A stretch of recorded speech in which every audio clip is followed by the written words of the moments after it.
I bought this phone last year. I just finished paying it off, and yeah, it's a good phone. But is it worth upgrading to the S21? And after looking at the offers that Samsung has, really, it's not really worth upgrading at this point. If you're in the market for a new phone, it might be a good buy, but if you have the S20, it's not really much of an upgrade. Like, almost everything is the same. The only thing that would be different, well, I would say, for the base model, the S20, the S21, is the only difference is like maybe the processor and some of the screen pixels per PPI is different. That's about it. And you actually lose the SD card too. The micro SD is going to be gone. So it's not really worth an upgrade. But I'm going to do it anyway because right now Samsung is offering an extra $200 on the trade-in. So basically I would be able to get a new S21 for the S20. And to me that's worth the upgrade, I guess. That's because this phone is just going to decrease in value over time.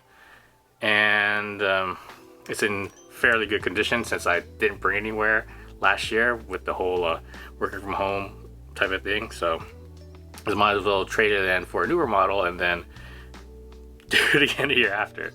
Samsung's giving an extra $200, like actually basically giving me $700 for this phone. And I have to pay, because I'm with T-Mobile as my provider, only $75 for that.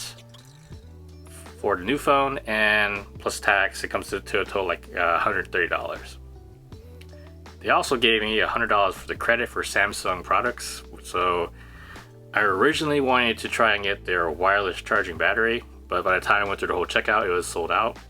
So I ended up going with, they have a deal for if you don't have it, you might want to consider doing. It's the Galaxy Buds Plus with a wireless charger for $100, and you can use your credit. So you would basically get earbuds and a wireless charger for free, basically. But I already had the Galaxy Buds Plus. I got those last year, and they have the Galaxy Buds Pro, but I barely use. They have Buds Pro for like $170, and it would be $70 for to use the credit. But I wouldn't. I don't use the earbuds as much, so it's not gonna. It's not worth getting. So I looked at the accessories that they had, and I ended up selling to get a. They have a ultraviolet case to disinfect your phone and stuff, your items. So I ended up grabbing that. So hopefully that will help. Hopefully that way I won't have to wipe down my phone all the time and clean my keys and earbuds. Everything else, these small little knickknacks that I have that can, that should be cleaned more often. When's the last time you clean your keys? I usually just sanitize my hands and then go. But yeah, so that was good. And then I ended up grabbing. Unfortunately, I grabbed two cases made by Samsung. Hopefully they don't suck. We'll see.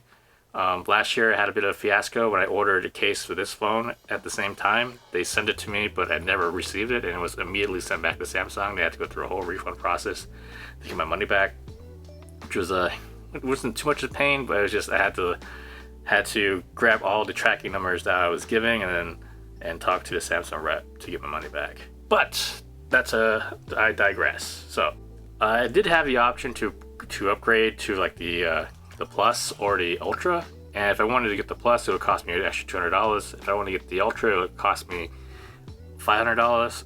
And to me, I kind of like the size that the phone is right now. I don't need it to be any more bigger. It fits right in my hand perfectly. So, but size bigger isn't better. And also, I like that Samsung tries new things with their phones, and they can sometimes be a bit gimmicky, and sometimes they're hit and sometimes they're not. With that whatever super zoom with the whole bunch of like huge block of camera lenses on the back of the phone, that's something that I'm not going to use. If I want to use a telephoto lens, I have a DSLR camera or mirrorless camera, and I can just buy a lens and slap it on there, and I'll get better use out of it that way. But I'm not really that much into photography anyway, so it's not one of those things that, I need this. I need to spend an extra $500 on top of my smartphone to get it. It's not. It'll be like a one-off situation that I might need to use it. And I'm not sure what people are zooming in on their phone, but You know, you have that option if you like that, but that's a feature that's not for me. If I was doing this YouTube channel and I was trying to, if I was doing like all small compact type of things, that would be good too, but it's just not my it's not my cup of tea, so I don't really need it. And I've had this phone for over a year, and I'm not going to use I'm not going to maximize all the features on the higher tiers so of phones. Well, that's it for this video. If you're flush with some you know, cash, consider getting it, or you can get a pre-order. If you have an S20, you could trade it in. I think they also do trade-ins with the other older Samsung phones. Just go to Samsung's website and it will walk you through the process of how to do a trade-in. Alright, that's it for this video, guys. I hope you enjoyed it. I'm going to try to do some sort of videos like this, trying to do my own thought process of the things that I buy, and hopefully that will be helpful to people in the future. Leave a comment down below if you want to see something else or something, you have any suggestions, and if you're new here, please consider subscribing. As always, thanks for watching, and see you guys in the next one. Peace.